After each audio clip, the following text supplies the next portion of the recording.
À l'ombre des collines de Gomblora, ville située à 400 km à l'ouest de Ouagadougou, Tokpora, un site d'orpaillage. En à peine un an d'existence, Tokpora est déjà l'un des sites les plus importants de la localité. Pour s'y installer, il y a toute une procédure. Il faut d'abord l'autorisation des superviseurs comme Babada. Je suis sur ce terrain qui appartient à mon père, je suis superviseur. Ça fera bientôt un an que je suis là. Avant l'orpaillage marchait, mais maintenant c'est difficile. Jusqu'ici, je n'ai pas encore eu suffisamment d'or, mais je garde espoir. Nous ne savons pas exactement le nombre de personnes qu'il y a sur ce site. Avec ce travail, j'arrive à bien m'occuper des miens.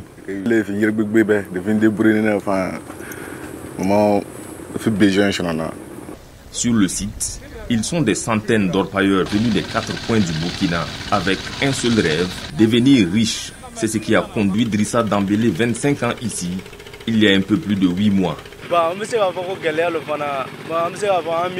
C'est la pauvreté qui nous a menés ici. Lorsque tu réfléchis, tu te dis que tu dois te battre pour t'en sortir. Ce sont des pensées qui nous hantent. On doit s'occuper de nos parents comme il se doit. C'est pour cela qu'on est ici à la recherche du gain.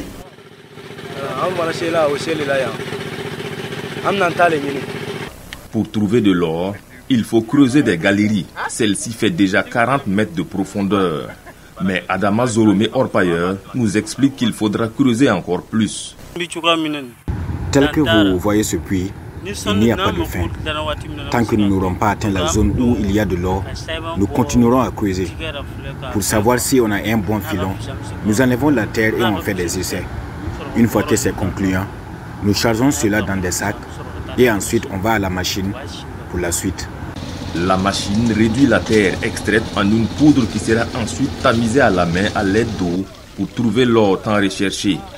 Sur son petit périmètre, Martine Palais, la vingtaine en termes d'âge, et son compagnon sont justement à cette phase.